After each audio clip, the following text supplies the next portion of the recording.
Welcome all to this webinar with Laurens Bollema. My name is Peter Koesmans. I'm the Chief Agility Officer for the Agile Business Consortium, and the Agile Business Consortium organizes this special interest group together with IPMA. And I'm going to act as your host today. Just before we start, a quick message. The chat is off, and we'll be using the Q&A for questions and answers. That's what they're for. So if you try to use the chat and it's off, that's by design, not by coincidence. Very happy this time to talk to Laurens Bollema. Laurens is a fellow at Dutchie, and he has been writing a book with Dick Kroes, who I also know quite well, on agile project management, and he's going to share his insights. Laurens has been very long time ago already working on agility and on project management. So this is going to be a lot of learning for everyone involved. Laurens, stage is yours. Yes, thank you so much, Peter. I'll be sharing my screen on desktop number 2. And that also means I need to start the actual presentation, because even though I had put it at the ready, for some reason it crapped out on me. But here we are. Nicely screen sharing here, and I'm also looking at the same time at your questions and to see if everybody's in. I see we have like 20 people attending right now, so welcome. Let me just ease into this by getting started. My name before is... you start, Laurens, Yes? sorry. Before you start, sorry to interrupt. Please recognize, everyone, that this is being recorded. So the recording will be available through IPMA, but also your questions and answers might be recorded. So be aware of that. I'm sorry, Laurens, I should have said that. Okay, awesome. That's good to know. Also for me, so I'll pay close attention to not say, well, words you shouldn't say in a webinar. Even though I'm known to sometimes not be much of a clean speaker. So apologies in advance if something slips out. It's not intentional. It's just me being Dutch. Anyway, my name's Laurens. I've been in the Agile space for the better part of, thought of it last, and it was more than 20 years now, 22 as a matter of fact, which is quite a long time. And I come in Agile terms from the dark side, which is project management and program management. And of course, at IPMA, we all know that's not the dark side at all. And I've been involved not just with Peter, but with IPMA for a long time already. At some point in time, even hosted one of the earlier incarnations of the Agile interest groups, right after Peter stopped hosting it, as a matter of fact. And I still remember that we talked about the future of Agile then, and that has actually come to pass. And what I like in particular is that even though we got the idea about 10 years ago to write the book, recently we published the book you now see on screen, Inspiring Project Management. I see that I've managed to put the Dutch title on, but yes, it's Inspiring Project Management, also available in English. And that is a book that takes you from the basics of Agile, because we didn't want to presume that people knew exactly what it was, to how to get started with it as a project manager, and also answers the question, is there such a thing as an Agile project? Because some people think there's not. Just to ease your mind a little, as IPMA professionals, of course there's such a thing as an Agile project. But this wouldn't be complete without me at least saying thanks to Dick, who I wrote this together with. He's not here right now, but he was my co-author and still is, actually, as a matter of fact, because he's probably enjoying life someplace. Anyway, that said, let's ease into this. As I said, I've been in the Agile space for quite a while, and after approximately 20 years of buzzword bingo, Agile is, in fact, here to stay. When I got started, I heard a lot of people say, well, yeah, this is gonna pass at some point, right? It's a fad. It's not really here to stay. And I thought, well, Lean stuck around for quite a while, and this is actually just Lean and new product development. So I'm thinking this could even win, and it did. And then sadly, we threw away the baby with the bathwater, right? Because in a lot of organizations that I consult with, I'm reintroducing the notion of project management, which to me is very comical indeed, because I never left it. Um, but for some reason, now is the time for Agile project management to shine. Very happy about that because I've been thinking that that time was coming for more than 10 years. So I'm very happy that I took my sweet time finishing that book together with Dick. So what we're going to talk about is the 5 key differentiators for successful Agile projects.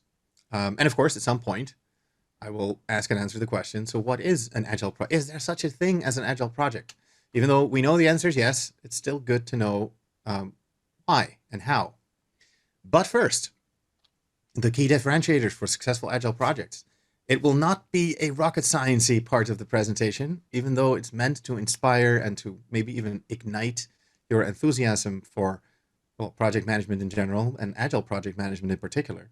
As we all know, as project managers, the key thing is communication. That's what project management at its core is meant to do, right? Communicate everything everybody needs to know to everyone who needs to know it. So communicating vision and intent is obviously number one as a key best practice. This is not different from normal project management versus Agile project management. However, in Agile project management, you do need to beware of like death by PowerPoint. Do not make the mistaken assumption that sending documents over email is communicating your vision and intent. It's much better to, if you send anything over email, well, to send maybe a video or a webinar or something like that. Maybe even this one if you end up liking it. Because, as Peter rightfully mentioned, this is being recorded. So on that shameless upsell for the eventual recording of this webinar, let's move on and look at repetition. Obviously, you want to repeat the key message. We all know this. Now, the thing is, as we do that, let's remember that this, again, it's not rocket science, right? Jack Welch, not known for his agility, by the way, but still one of my favorite people to quote. He mentioned rightfully that communicating vision is something that we tend to, well, we like it at first, but really communicating vision means that you have to communicate it until you're completely sick of it. And as long as other people are not rolling their eyes saying, oh, here he goes again with like the mission and vision and all that stuff, you haven't effectively communicated. That was his quote. That was what he meant when he said this here, the quote on the slide. And that is still very, very true, whether or not you're running an Agile project or a regular project. Now, especially in Agile, I'd like to take away the notion that Agile is just doing whatever you like, right? As Peter can attest, the idea behind Agile is to have lots of freedom for the teams, yes, but in the end, it is just common sense with an uncommon level of discipline. And that means that that discipline part, which sometimes is somewhat overlooked, is actually as important as the common sense part, which also talks to the fact that a lot of people seem to think, yeah, but this is just what you do when you want to run a good project. And I would say, hell yes to that. But it's that sad truth that common sense is like surprisingly uncommon that makes this into a thing. If you do this disciplinedly, that equals freedom, not the other way around.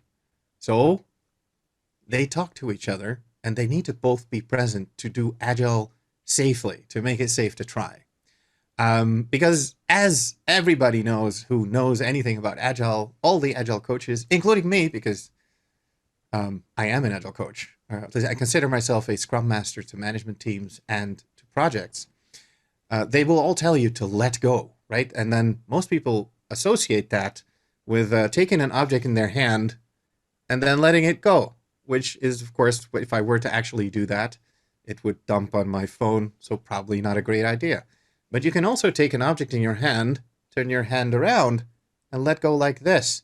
And then it's supportive leadership, which is what I think is better than servant leadership as linguistically.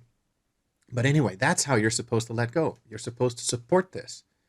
Also as a project manager. Now, most of us already know this, right? So I'm assuming that people are now already rolling their eyes and thinking, yeah, this is just common sense, right? I have heard this before, and you have. Now, the thing you may have not heard before, especially if you're into Prince 2, which is actually one of my favorite project management frameworks, it's called Prince 2 because it's projects in controlled environments.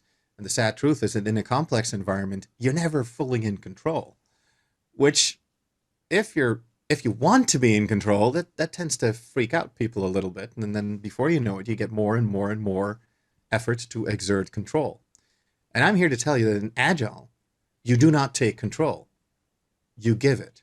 And this is an important difference. So you don't lose it, you don't let it go, but you distribute control across your entire project organization, which means that actually you have more control.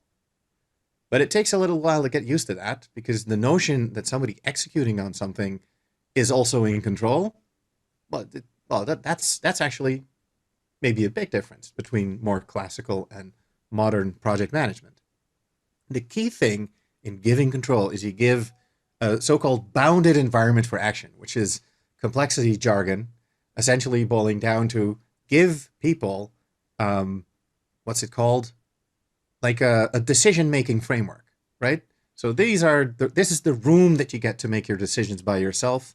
And this is the bounded environment for action, the decision-making framework that I'm giving you.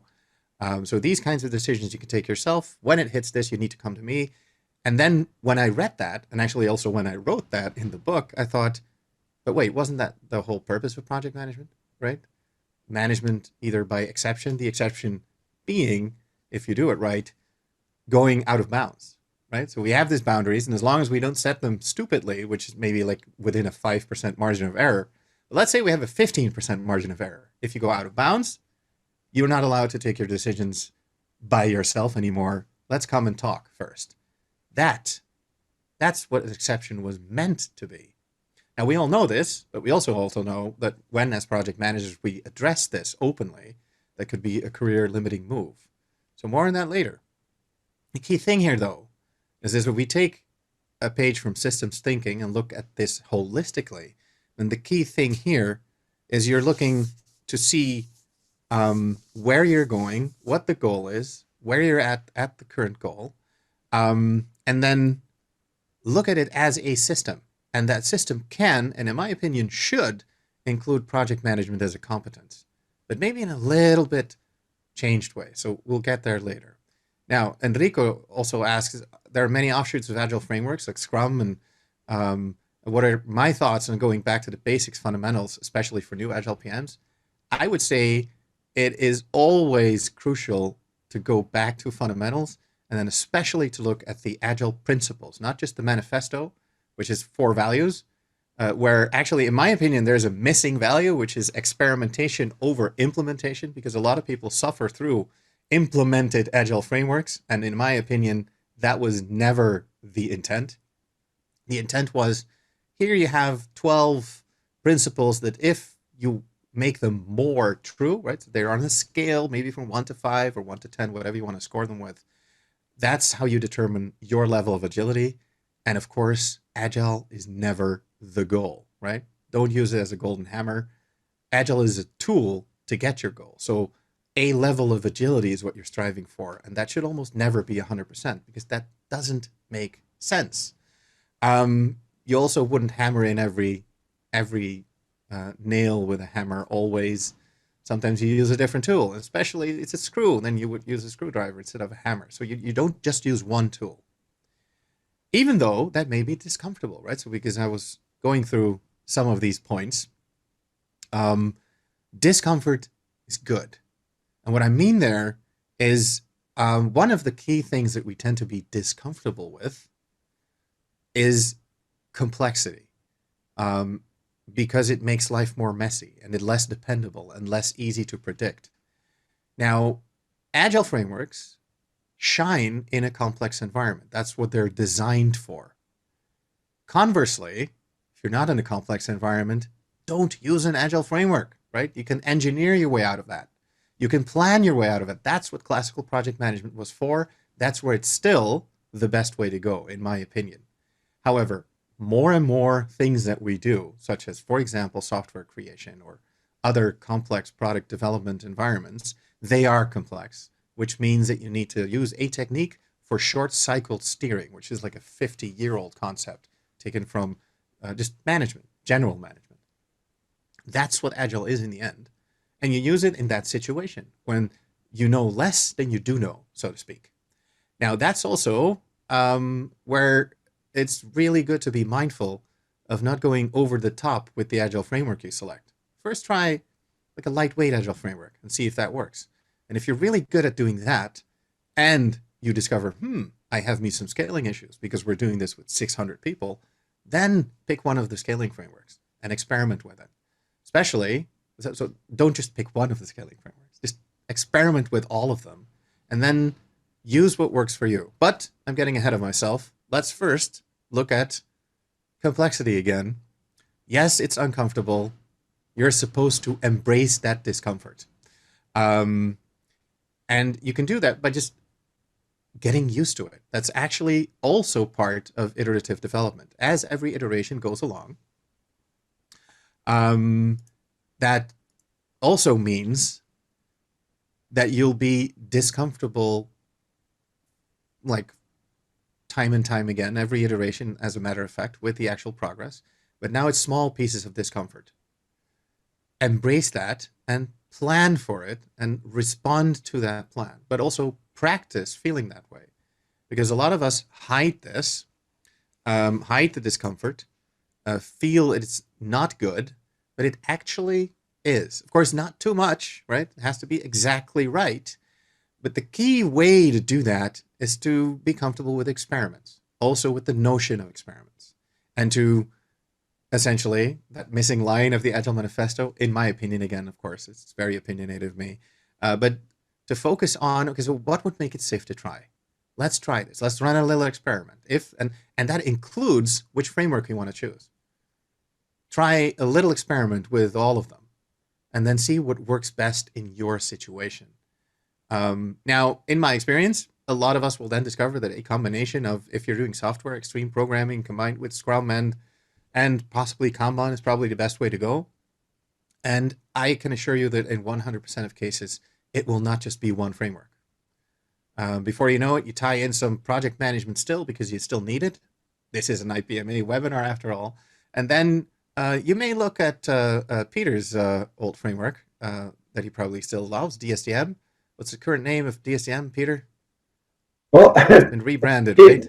DSDM is still DSDM, but there Cool. is now Agile. There's now Agile PM, and actually that will be explained in the next webinar in this group. Awesome. And the more what makes you? I was just letting you get ahead with some comments. Some of the things that you were reflecting are also reflected in our framework for business utility, which is actually not a framework, but a set of lenses. And what you touch upon is it's much more about leadership and governance and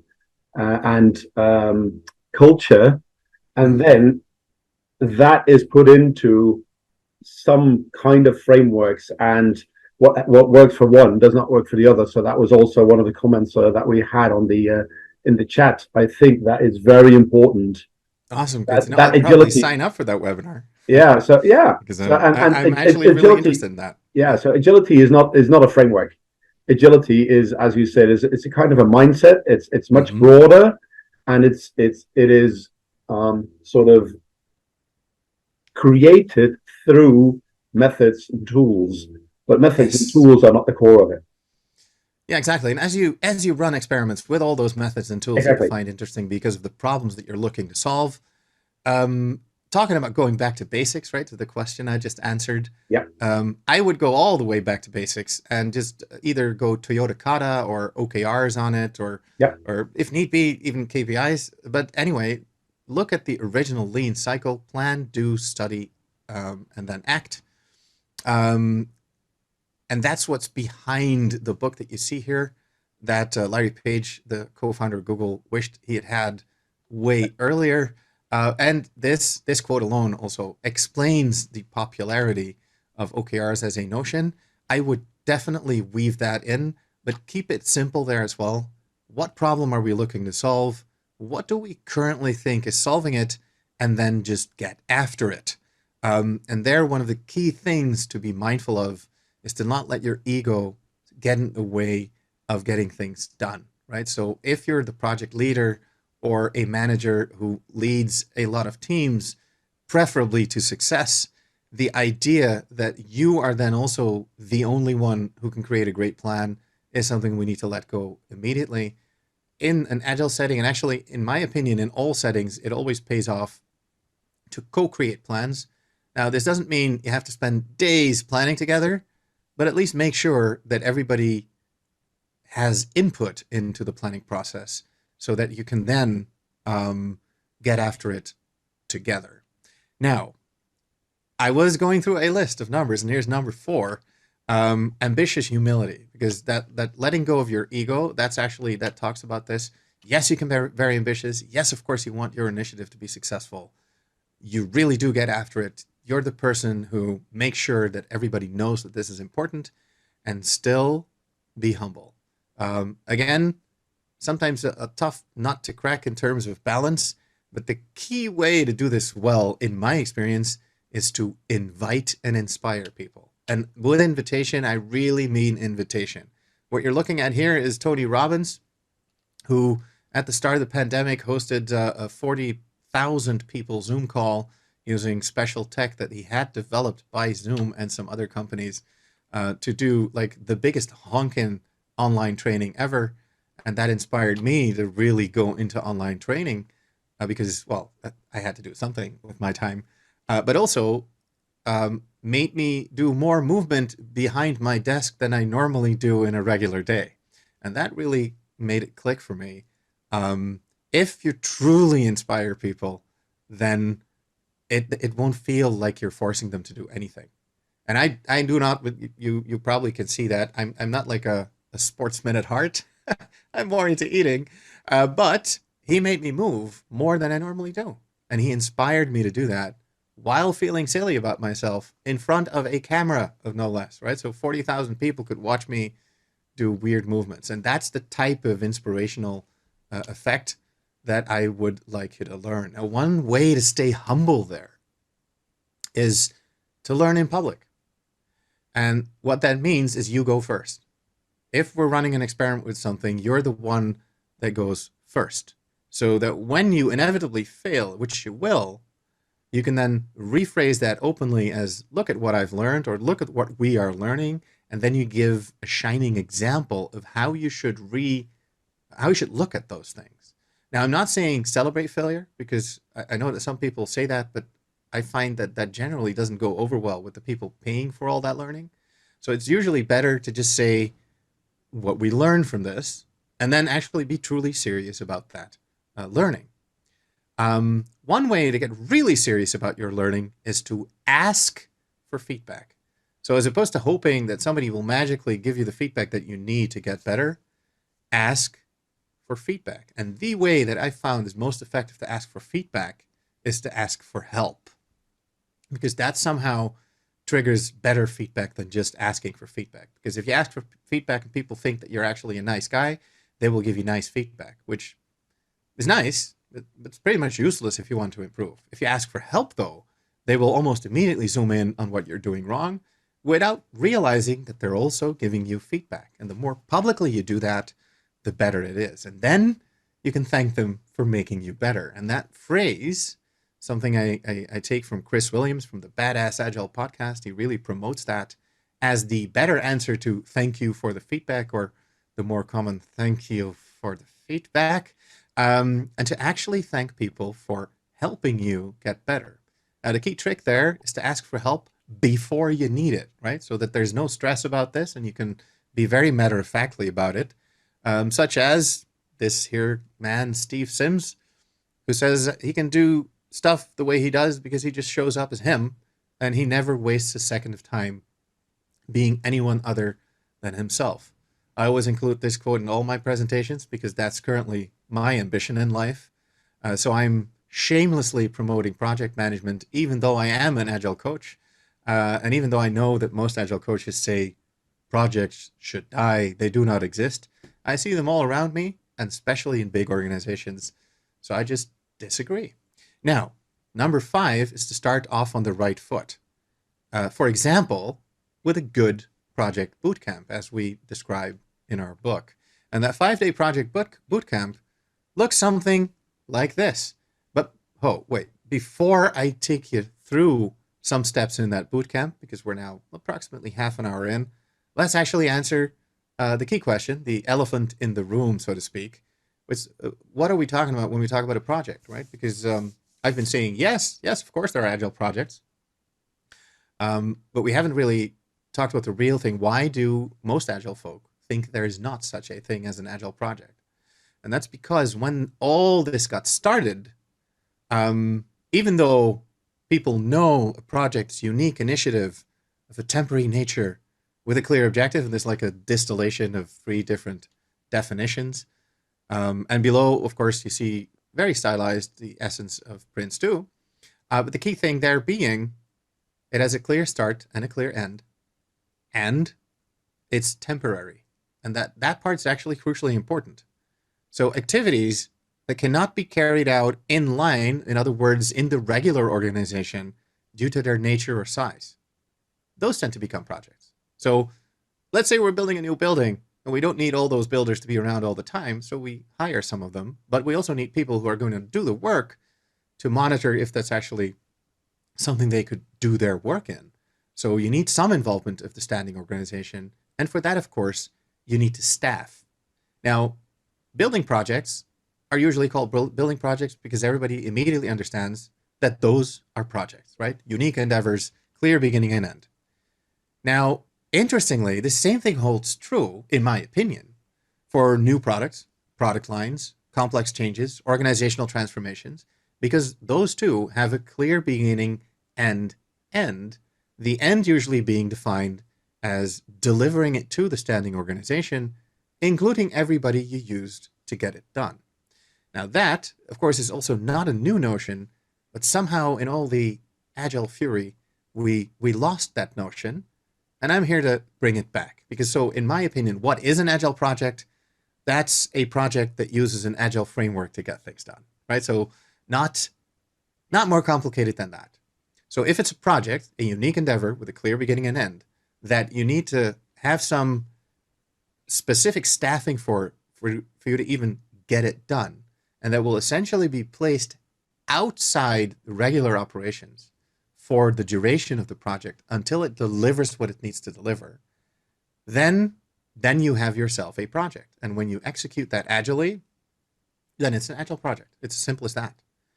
There, of course, if you chose Scrum for your agile framework, which in 80% of cases will probably happen at some point, whether or not you love the framework, then it's good to know that product owners and project managers do not have to fight all the time, right? They guard part of the scope, most of the scope, as a matter of fact. So you, as a project manager, have your hands free to do complex stakeholder management that the product owner doesn't have time for, and making sure that this ties into all the other stuff in addition to the new product development. Because usually there's lots of other stuff that needs to be managed. So talk about that. In this presentation, I normally would do a case study where I then ask, what does this mean for product owners and project managers? But we don't have chat today. So I'll be skipping these here slides with a vengeance and going on immediately to, okay, good, but what about constraints, right? We all know the iron triangle. And actually, when you go and look at that, the iron triangle doesn't really exist because there's like a hidden thing here, which is called quality. That if you fix all these, then that becomes the variable. We know this. So if you upgrade this, then quality comes into scope. Let's say you have a golden pentagon, which is nicer than an iron triangle. Then other aspects become important as well, including their variability. And of course, you could go on, and we did in our book because we had fun doing this. We had a diamond octagon and eventually even a platinum decagon, which to some interested parties, yes, it's the COPA fight or whatever, it's the current acronym. Like everything but the kitchen sink could be important in your project. And especially if that's true, then you'd better have a project manager, right? So that would be normally the answer here in this case study. But I'll go on to make some room also for questions at the end, because I see Michael already has a brilliant question that I'm going to answer next. But let's say you do that and you start building your backlog as a feature wall, which in our opinion is like product breakdown done right. And come to think of it, that's actually important enough. Work breakdown was never supposed to happen in project management before it hits teams. And this is of crucial importance because this is why a lot of us find it hard to combine agile project management with like what we think project management is. But it was never supposed to be work breakdown, right? Most project frameworks, actually all of I know, they do product-based planning. And product-based planning is exactly the same thing as refinement in Scrum. Now, refinement in Scrum usually is a bit more lower level, but to get to the lower level, you start higher. That just makes sense. That's why it's called refinement. You have something big, you chunk it down into things smaller, and then you do them with focus, which, come to think of it, is exactly what you do in Prince 2. You have this big honking idea of a project, and you chunk it down into smaller deliverables that you call work packages. Some agile frameworks would call them features, and then teams go execute on them and deliver it, and that's when they create work breakdowns. That actually makes perfect sense. That made perfect sense when project management thinkers thought of it, and in Agile, they're just doing that on steroids. They're making that front and center, which would be awesome to discuss in the chat. But let's move on to how do you truly get started with an Agile project? Like, let's say you're doing one of these, the unique endeavor. You have some outside staffing that is needed, including some inside staffing for the time being until we deliver it back to the organization. How do you get started and make it truly Agile? In our experience, so not just our opinion, but in our experience as project managers in the wild, loving Agile frameworks, you can't go wrong with the Hudson Bay start. Just get one team and actually launch your project as if it's really going to figure out what you forgot. And that's also where the metaphor comes from. The Hudson Bay start was from the Hudson Bay Company, and they sent like trappers and all kinds of people on their way for expeditions of months in the Arctic. And to avoid them freezing to death and all kinds of other, well, not good stuff happening, they had them do a Hudson Bay start. In other words, in the bay, a couple of kilometers outside of the city, they set up camp, and then they discovered, ooh, we forgot this, we forgot that. And so they could walk back to the city, get it, repack everything, and then go on their way, which saved lots of lives. Hudson Bay, by the way, is still the oldest company on Earth that still exists, so they were doing something right back then. Now, this is a project management webinar, so at some point I have to say something about planning. The key thing that we all know is that plans at their core are worthless, right? So, but the planning is essential. And I steal this from, I think, Eisenhower or some other American general who probably took it from a French general even earlier. But this is good to remember, especially in an Agile setting. In an Agile setting, it's not that you don't plan anymore or that you do less comprehensive planning than you're used to normally. You don't do all that planning up front. Actually, you weave all the planning in continuously. In, for example, Scrum, you have a daily planning session that is done in the daily Scrum. You have a usually bi-weekly or monthly or at least 1 month or less planning session that is called sprint planning. And I would argue you also have more overarching longer-term planning sessions that you run just to know what's coming next and what you're doing. And this is what they call road mapping in regular Scrum classes. And as project managers, we could also call that a roadmap, or we could just call that the plan, because that's what it is. Now, staffing, I mentioned a couple of times, is of crucial importance in planning as well. So how many teams do you need to get it done?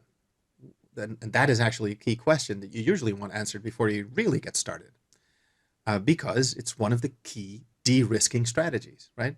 In addition to knowing what's what, planning for it, also knowing who do we need, and maybe to eliminate the risk of not delivering on time, overstaffing a little, and lots of other risks, right? So actually, at its core, Agile frameworks are a risk mitigation strategy. reducing the risk of you not delivering what's needed by making sure you deliver really, really early, at least a little bit, so you can validate it. And we all know, especially in software, the first thing you deliver, the response of people getting it will be, yeah, that's not what I need. Even if they told you it's exactly what they needed, right? Because when you get it, usually you get some new insight. I had that today when I worked with the University of Wageningen, where I presented a design for their new Obeya room. And somebody was there and said, yeah, but this really doesn't make sense to me, even though it was exactly the design we talked about. And then when you see it, then you realize this doesn't make sense. So make sure people see what you're working on really quickly. And that brings me back to that 5-day bootcamp I talked about, to now ease into it just a little bit more, because what we do there is a very simple thing. It's like a kickoff, but then on steroids, and for the whole project. It weaves in learning about Agile, if you still need to. Not everybody does, because we have been doing Agile for a better part of 20 years now. But let's say some people still need that, then weave it in. But start with a briefing. Make sure that people know what the project is about. And then the key thing, and this is before you even do the bootcamp, and that's what I meant also with the Hudson Bay start. One team starts and figures all of this out.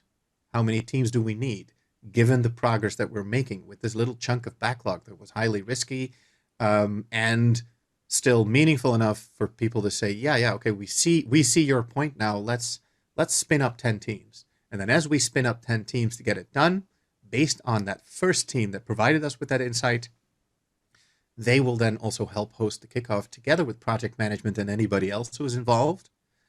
And well, I'll just leave it at that, because I always try to then teach the whole thing based on just this one slide, which doesn't make sense. The key thing to remember is try to not do your project kickoff in just one day and then think that you've really gotten off to a good start. If it's a real project and it's going to run for a while, then it's actually not a wasteful thing to spend a week getting to know each other, getting to know the project, really fleshing out this is the best division of labor. And then depending on the framework that you choose, either you also host a PI planning here if you're going like big honk and agile, like with SAFe, or you just have some quarterly business review or some longer term overarching big room planning, because together with several Scrum teams, or several Kanban teams, or several Agile PM teams, that doesn't really matter. But several teams getting together to figure out, okay, so how do we make this big thing smaller and then do it with focus? Because at its core, that is still the key thing in Agile. So the key thing in Agile is to create a learning cycle that will help you figure out, are we doing the right thing? Also in terms of where this project needs to be going.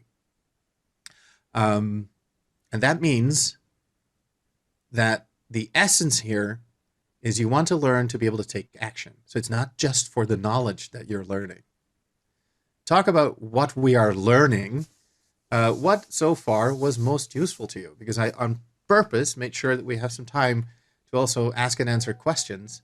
I don't know if you want to moderate that, Peter, or if I just take it from the Yeah, top, I can. because Michael has been waiting for a while, but Yeah, and it's touching more on I can just go through them, and perhaps we'll do it as sort of a conversation with yeah, some that's question good. and answer. Yeah, That's good. if that's fine with you. So Michael's question. I'll first take their questions. I've got a whole bunch of questions myself, so we'll be talking for a while. With Michael, I've been reading several articles recently that say that Scrum team velocity is not the appropriate metric. Yes. What should the metric be? And I've got some thoughts there, but Yeah. you're the Scrum Master. Tell us. Yeah, let's first hammer home why a lot of Agile coaches would say this. Velocity is not the appropriate metric, because what it measures is how fast a team estimates that they can go. It's their estimate. So if you start to use that as steering information, it's way too easy to game that number, right? You just provide higher estimates that do not actually reflect your opinion anymore, but they will create some nice, comfortable feeling of progress being made and productivity increasing. And because it's so easy to game that metric, it's better to just use it as if it's a weather prediction, right? So today here in the Netherlands, it's like storming and raining and all that stuff. And a couple of days ago, they were not predicting that. That's what velocity is. It's yesterday's weather. You should treat it like that. Yes, you can dress for it. Yes, you can take it into account. Yes, you can take it into account going forward, but it's not truly value delivery. It's not actual performance. Real performance is best measured in terms of business value. Now, that's notoriously hard to measure, which is why a lot of people use proxy metrics such as velocity. But velocity points to your ability to do work on a list. And doing work on the list does not correlate to business value being delivered. Of course, if we do project management right, it correlates a little bit, at least we would hope that. But actual business value delivered can only be established after the fact.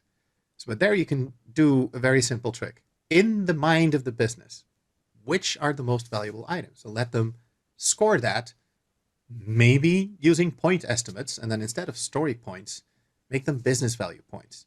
Now you have something eerily similar to velocity, but now it actually means something. We as a business thought it was going to be this valuable, this was the least valuable, this was the most valuable, and we did exactly what we would do with like story point estimation, but now for business value point estimation. And now we measure how many points we feel we have gotten in the end. That is a much more meaningful discussion, and it also correlates much more clearly with actual productivity, But actually, regardless Lawrence, of what the effort was. so actually what you're saying, Lawrence, is also because those are two completely different metrics for completely Yes. different things. So what Yes. actually do you want to measure? Do you want to measure value that you are producing? Do you want to measure value that you're creating? Or do you want to, what is it that you're measuring when you're measuring Scrum team velocity? Yeah. Is Yeah. that, So I would argue that is measuring that, is that velocity a is not pace? wrong, right? Measuring velocity in itself is not wrong. But Yeah, usually velocity is used as a proxy for productivity, and that is wrong. yeah, Velocity is a capacity metric. How much work do we feel we can take on? yeah, And if in addition to that, you also measure perceived business value, because that's what you do with the points, right? You're not yeah, entirely sure, but this is the perceived business value. yeah. The combination of those two is very informative. So I would always measure those two. And one of the things I came across was that a team that was not a software delivery team, which in some ways is much more like a non-project environment, but actually a line management environment because they're just pushing through story points and features. If it's not such a team, if it's a more diverse team, then actually velocity gets you in all kinds of trouble Mm-hmm. because there's difficulty in actually defining what a story point or trying to figure out what a story point is or these kinds of things. So and it got teams in trouble Yes. if they're not a full team delivering similar output. Yeah. Yeah. And that's also because a lot of us seem to feel that you need to compare teams. And the beauty there is if you measure business value being delivered, then that is actually easier to compare teams on, right? Which team Yeah, is delivering most value is a much more honest question than which team in their own set of metrics performs better. yeah. So that's another reason to not use velocity for more than just an individual team Yeah. metric. So Enrico, I hope this. I'll click this one away. Thank you very much Oh, for the. wait, Enrico, I already clicked it away. I'm Oh, okay, sorry. you clicked I it will away. not. Yeah. So I will stop clicking. yeah. I'll let you do it. Okay, I'll do that. So the next one then is there is no such thing as changed requirements, only changed process. What are your thoughts? Well, I would say bollocks, and I mean that heartfelt. I think You're such a there, of Dutch guy course, is sometimes. such a thing as a changed requirement, because that is what you do refinement for, to have a real insight into, because what's the actual requirement here? And yes, it can change. A changed process can be part of that requirement. So I do see the logic behind this. Um, but in my experience, requirements change all the time. That's one of the Yeah, reasons we work with an agile framework. exactly. Now I don't know if that was the intent, Enrico. So if you actually intended to ask something else, feel free to just type in an extra question. But I Yeah, feel that this is and good. and what you refer to, Lawrence, and what you refer to in your talk as well is you take these you take these hypotheses, working hypotheses, and you start experimenting to actually find out whether the requirement is actually worthwhile and actually is valid. And by Mhm. doing that, by constantly learning, of course they need to change. So change. So there seems to be in project management the assumption that requirements can and should never change. And in a very stable world, that might be the case where everyone actually also has all the knowledge they need. But in a world that's changing and where people don't have all the knowledge they need to answer your questions, requirements will change. Yes, absolutely. So, yeah, Um, so right. Uh, now let's just get now, Luis Pedro's question out of the way. An email will be sent out with the link to this yes, webinar after it's been recorded. yes, and I think it's actually currently recording on my laptop, so it might take a while, guys. So, but we'll get there as soon as possible. Soon, yes. Soon. Value stream management has definitely been gaining in popularity lately. There is no question there. But do you want to reflect on this one?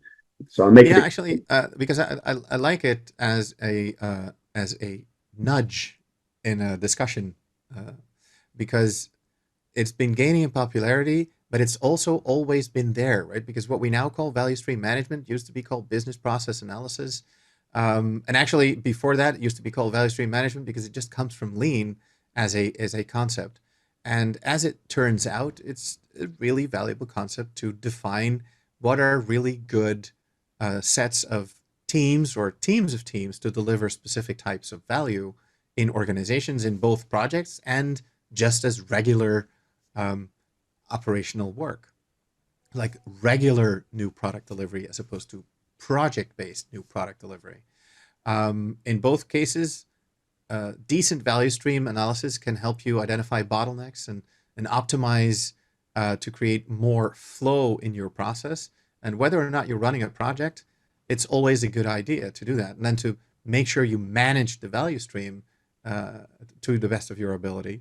That usually is very helpful indeed and leads to not just lots of savings, but also higher performance. And so I would say, yeah, that explains most of the popularity. That and it's included officially in some of the more popular big agile frameworks. Yes. Yeah, yeah, yeah. So thank you. And Morten, hi, good to see you. It's been a while. So Morten says, thank you for the excellent presentation and focusing on the project startup, which was my favorite topic since we in IPMA had a committee on this topic. Thanks again.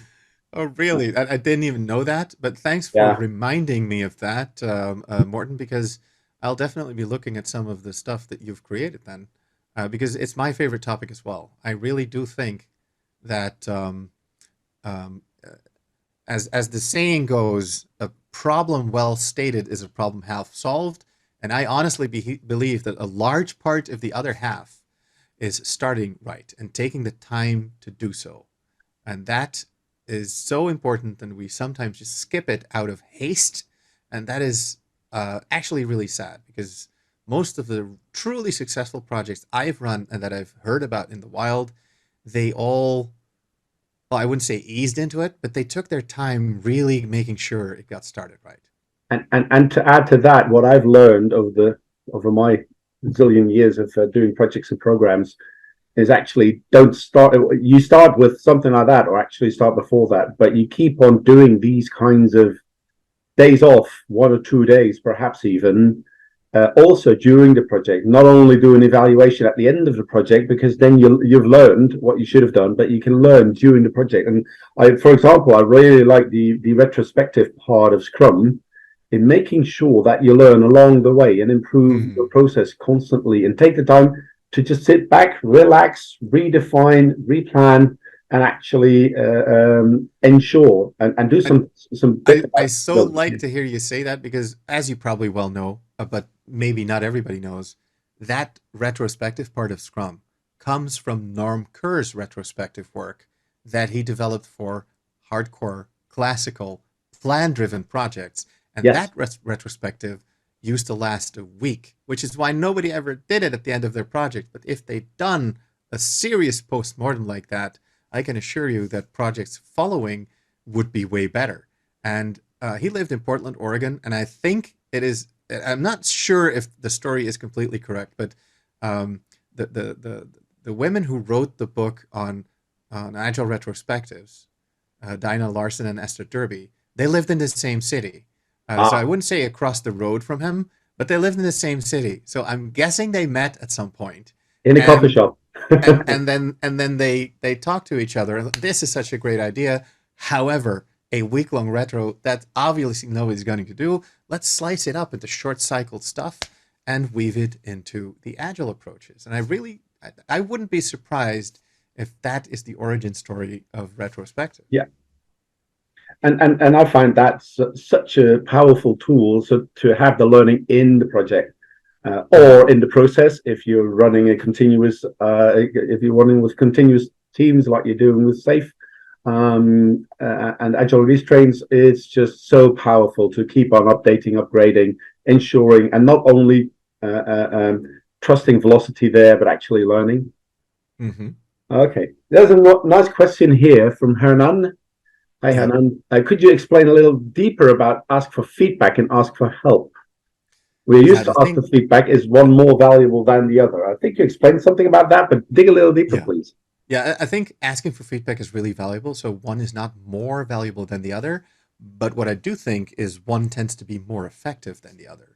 So the most effective way to ask for feedback that I have found is to ask for help, because when you ask for help, in a sense, depending on how you ask for help, you also ask for feedback. Could you help me make this better, for example? And then people will help you make it better, and in the process, give you feedback on how you were doing. But now you've opened yourself up by asking the question and by being very specific about the type of feedback that you want. Plus, you have asked for it. So now somebody doesn't have to wait to give you that feedback, but they're invited to. An invitation, again, it's a key thing in what makes this work. Now, that doesn't negate sometimes the need to give for feedback when not asked, right? When somebody is obviously doing something that you desperately want them to do differently, or that you think would be really helpful if they did differently, and they're not asking for help or for feedback, then that's the difficult bit, telling them when they clearly don't want to know or are not open to it. But that should be the exception rather than the rule. And we can make even that easier by making feedback a habit. And I like it as a notion because it's also the integral part of all agile frameworks, right? So you deliver to get feedback. So you open yourself up for that feedback. Now, most of us do not, in fact, like feedback unless you ask for it, which is why, in my opinion, asking for help is the power move. Also, because you can show other people that that's not a sign of weakness, right? So you can, Yeah, instead of saying, could you like maybe please help me? You could also say, look, dude, I need some help here. Could you pitch yeah, in? Could you help make me better?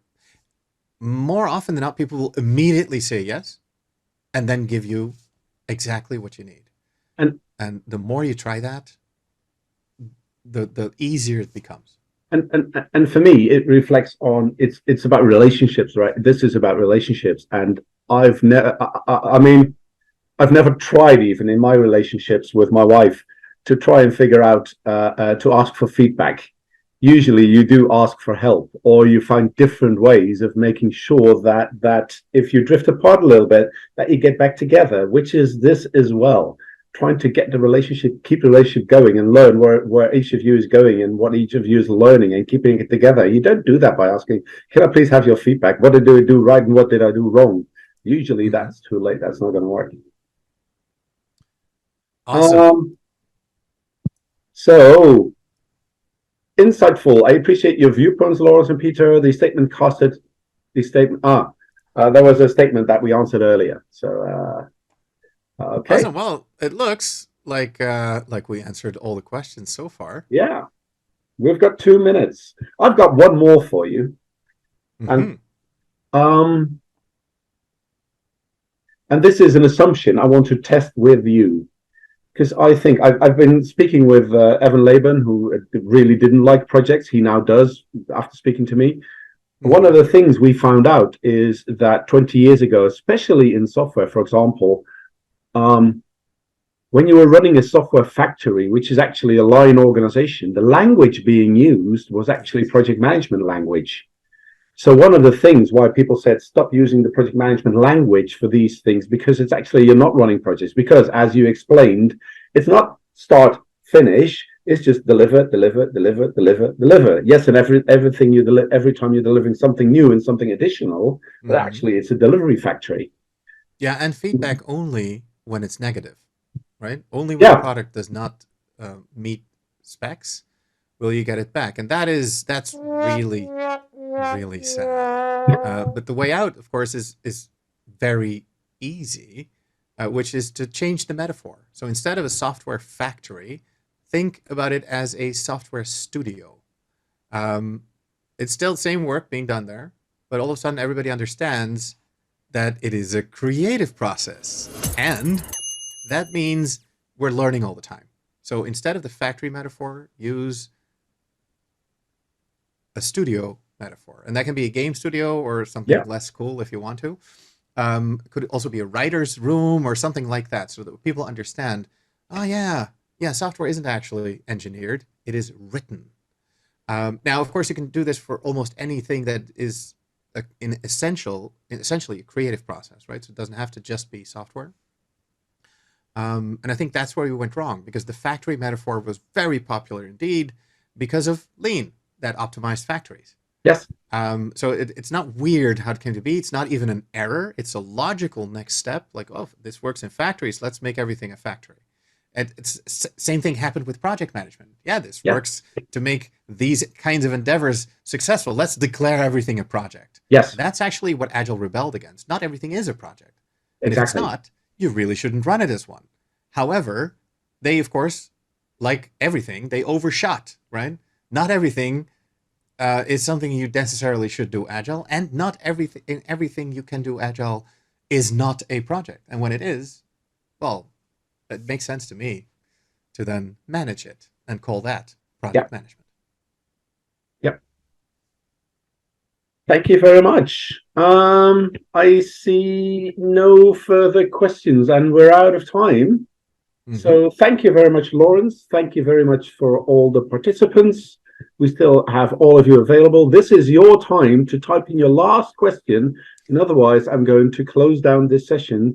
And a great round of applause for all of you that can't applaud, but for me, for Lawrence. So thank you very much, Lawrence, for being with us.